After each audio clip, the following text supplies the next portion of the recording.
आखिर कब कब आएगा इसका रिजल्ट, एमपी सब इंजीनियर का रिजल्ट कब देंगे, ये तो इसकी तो कोई बात अभी हो ही नहीं रही है।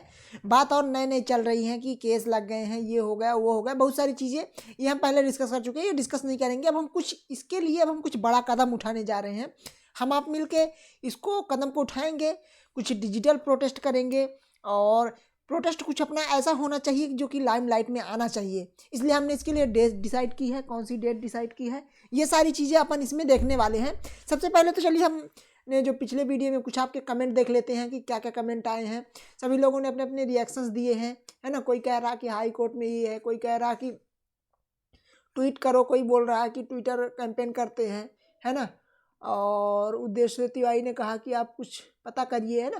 देखिए आप सब लोगों को साथ आना होगा, मिनिमम आप सब लोगों को साथ आना होगा। सब लोगों का मतलब देखिए, क्योंकि आपको थोड़ा एक डेटा देखना होगा। अगर आपको कुछ भी डिजिटल प्रोटेस्ट रिजल्ट के लिए करना है तो हमको सबसे पहले तो अपनी एकता दिखानी होगी, हमें सबसे पहले अपनी एकता दिखानी होगी।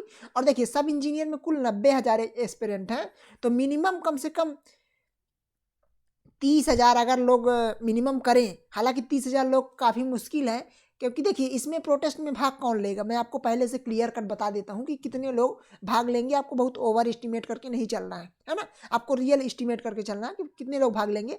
इस प्रोटेस्ट में अपने कुल भाग लेंगे लगभग इसमें मैं कहता हूँ 15 से 20 हज़ार लोग भाग लेंगे, जिनके ऐसे नंबर्स हैं, जिनके ऐसे मार्क्स हैं कि जो कि कुछ नियर अबाउट हैं, कि जिनका मतलब सिलेक्शन हो सकता है, जिनको थोड़ी बहुत उम्मीद है कि नॉर्मलाइजेशन से 10 नंबर बढ़ सकते हैं, सिलेक्शन हो सकता है, इस तरह से उम्मीद है, वो सभी लोग भाग लेंगे। लेकिन इस टाइम पे आप सभी को मैं आग्रह करना चाहता हूँ कि अगर आपके नंबर कम भी है तब भी आपको हाथ उठाना चाहिए, आवाज़ उठानी चाहिए इसके लिए।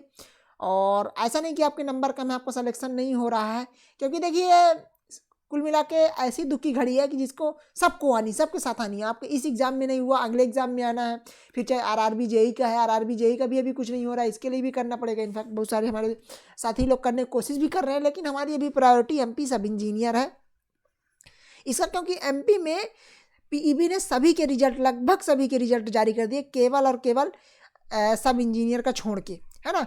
और इसमें बहुत सारी चीज़ें हो रही हैं, तो अपन को इसको लिए आवाज़ उठानी होगी। अपन ने इसका जो पहले तो आप थोड़ा सा ये मीम देख लीजिए, वही मीम है ना, कम होने का नाम नहीं ले रहा है ना। अपन कब तक वेट करें और इंतज़ार कब तक करें, उसके लिए आप इस इमेज को देखिए।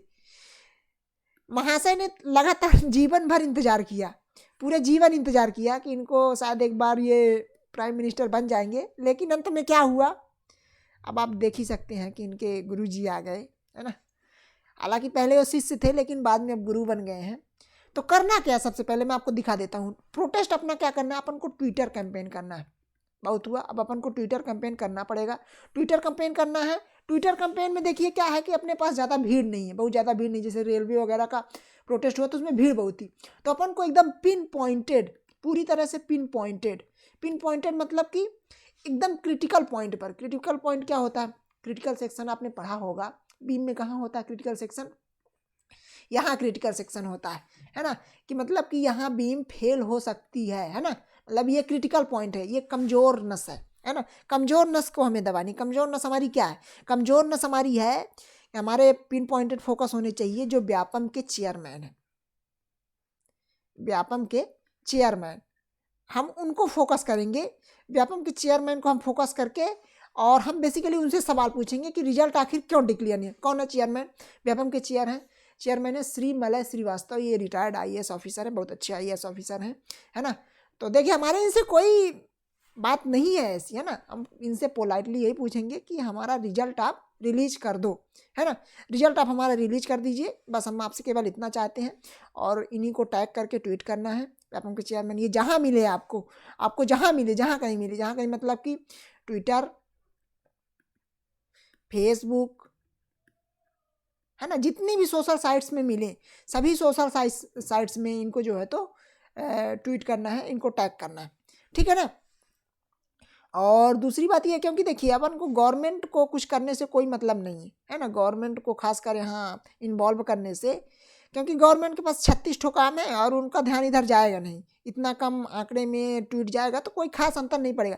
लेकिन ये क्योंकि व्यापम के चेयरमैन है, व्यापम के रिगार्डिंग अगर स्टूडेंट लगातार 10-20 हज़ार स्टूडेंट अगर ट्वीट कर रहे हैं उनके लिए, तो उनका ध्यान जरूर जाएगा इस बात पे, है ना। तो हमारा ट्वीट करने का मतलब यही है कि ध्यान जाए, है ना। हमने इस डेट को अब चुना, देखिए 9 दिसंबर को है प्रवासी दिवस, भारतीय प्रवासी दिवस, और इसी डेट को हमने चुना है।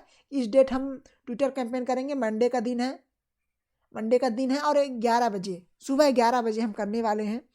तो आप सभी लोग तैयार हो जाइए, अपने दोस्तों को शेयर कीजिए और पूरी तरह से शेयर कीजिए जी जान से। अब इस वीडियो को शेयर कीजिए और पर्टिकुलर उनको शेयर कीजिए, उनको इन्फॉर्म कीजिए कि अपन ये करने वाले हैं। कुछ ना कुछ तो देखिए करना पड़ेगा, तभी ये कुछ ना कुछ होगा, अदरवाइज ये वैकेंसी लटक जाएगी और लटकी सिर्फ लटकी ही रह जाएगी, कुछ इसका होना जाना नहीं है, ठीक है ना। तो इसके लिए हमें पहले से तैयार रहना होगा और अच्छे से मिलजुल के आप और हम सभी मिलकर करेंगे तभी होगा। लगभग सभी टीचर्स इसके लिए राजी हैं, सभी टीचर जितने भी अपने एमपी सब इंजीनियर से रिलेटेड जो भी कोचिंग इंस्टीट्यूट हैं, सभी इंस्टीट्यूट चाहे आपके अलग अलग इंस्टीट्यूट्स हैं, सभी लगभग राजी हैं, सभी को करना चाहिए, है ना। आप लोग को इन्फैक्ट कहना चाहिए कि सभी करें, केवल पढ़ाने के लिए नहीं, केवल कोचिंग और कोर्स के लिए नहीं, बल्कि इसको ट्विटर कैंपेन में भी साथ आना चाहिए सभी को।